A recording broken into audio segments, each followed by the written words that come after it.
Are you ready for this? I didn't hear you. Are you ready for this? Hell yeah. Okay, we got Alon coming up here. This is going to be a 15-minute talk, lightning talk. Alon is one of my favorite people, and I can't wait to hear from his talk. So here you go, man. Thank you. So in the next 15 minutes, I'm going to kind of rush through this topic, which is how to build safe and reliable AI agents. And just for our demonstration purposes, we will take a look at a company called Spotify. It's very similar to Spotify, but it's not exactly the same. And they build this RAG chatbot, right? So this is a support chatbot. Basically, as a user, I can ask, hey, I want to cancel my subscription, and then it will basically, pull the relevant knowledge from the knowledge base and tell LLM to generate an answer. So this is typically how you get started with building an AI chatbot, with a RAG chatbot, right? Basically, you are a helpful support assistant for a music player, and then answers solely based on the following context, and then the knowledge that's relevant, for that question. So this is typically how you kind of get started, obviously very simplified. And then, you wrap it in some nice UI, and user starts asking questions. So you have a user and they ask, hey, how can I cancel my plan? And for very basic questions, these RAG chatbots work pretty well, right? So we can see that to cancel your Spotify premium plan, you can follow these steps, and this actually looks like a good answer. But, as you know, users can be a little bit unexpected, and the user kind of keeps challenging the chatbot, right? They keep asking more questions. And the RAG chatbot is actually, it responds well for this question as well. By the way, this is real GPT-4 based conversation that I've generated just for this demo here. But then the user becomes really unexpected and they ask, hey, how can I cancel my Amazon subscription or something? And the LLM just completely hallucinates a response, right? So we can see instructions within the Amazon website, and we can see find your spot. Like, this doesn't exist. This is an hallucinated UI element inside Amazon.com. So what does the developer do? Well, they go back to the system prompt and they add another guideline, right?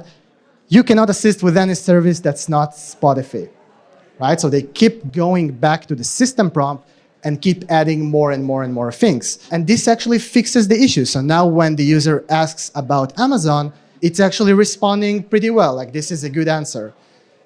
But then we have Tom, and Tom just, I downloaded some music from the Pirate Bay. The Pirate Bay is illegal torrent website. Now I want to upload it. It's 100% legal. And the LLM just, again, this is real based on the Spotify, not Spotify, but based on the Spotify support knowledge base.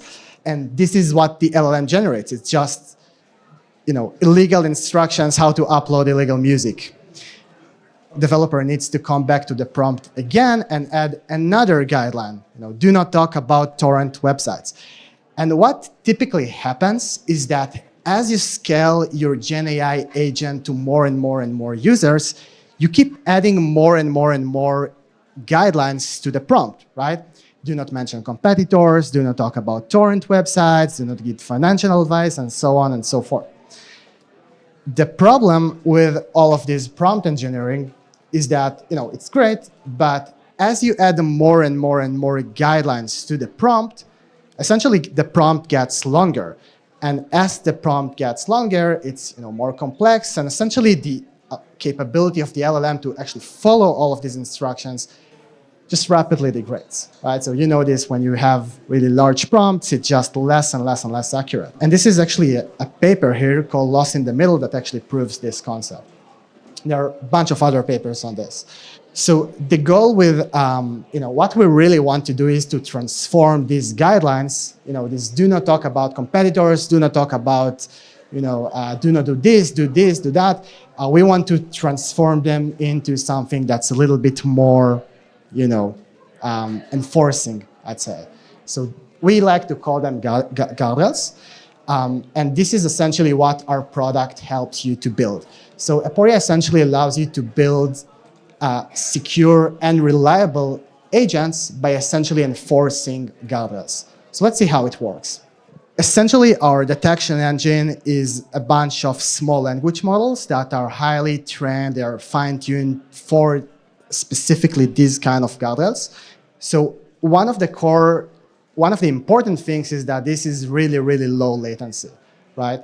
Because if you think about it, you have your LLM, and then you're running a lot of guardrails on top of it. If this slows things down, it's not really good. It kind of hurts the customer experience. So low latency and low cost is really important. The next kind of piece is that the accuracy of the guardrails themselves, the precision and recall of the detection is actually state of the art, and we can actually outperform GPT-4, again, specifically for these kind of guardrails. And then I think the coolest part is that while the response is streaming, right? So while the answer is being streamed to the user, Aporia can essentially, do fact checking. For example, compare the response to the context as it's streaming. So these models run, in real time.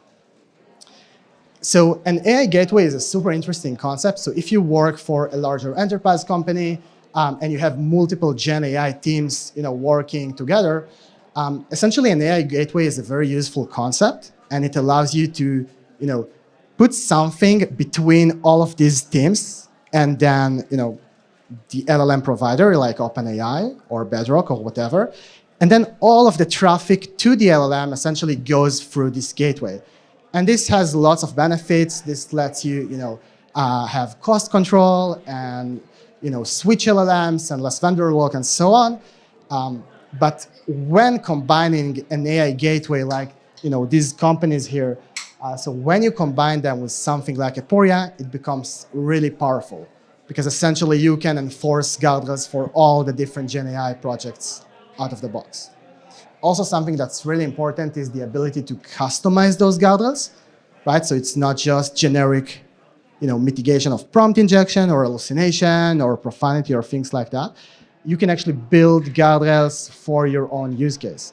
So for example, evaluate whether the response from the LLM is legitimate from a high school history teacher, right? If I'm building kind of an educational tutor.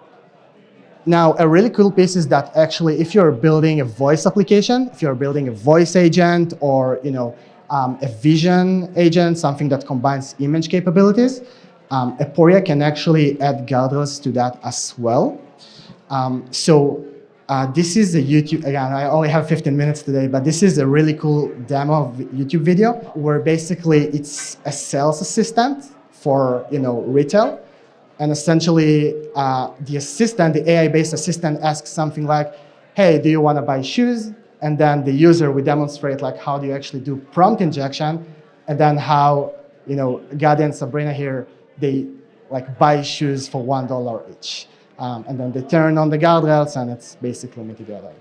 So if you are looking at LLM evaluation solutions, for example, one of the advantages of having guardrails in addition to that is that guardrails can actually mitigate the issues that we're talking about, hallucinations, prompt injection attacks, and so on, before they are actually displayed to the user, right? So it's kind of a firewall, real-time firewall. That's all I have for today, so thank you very much. What you heard sounds interesting. We have a booth at the top floor, and thank you.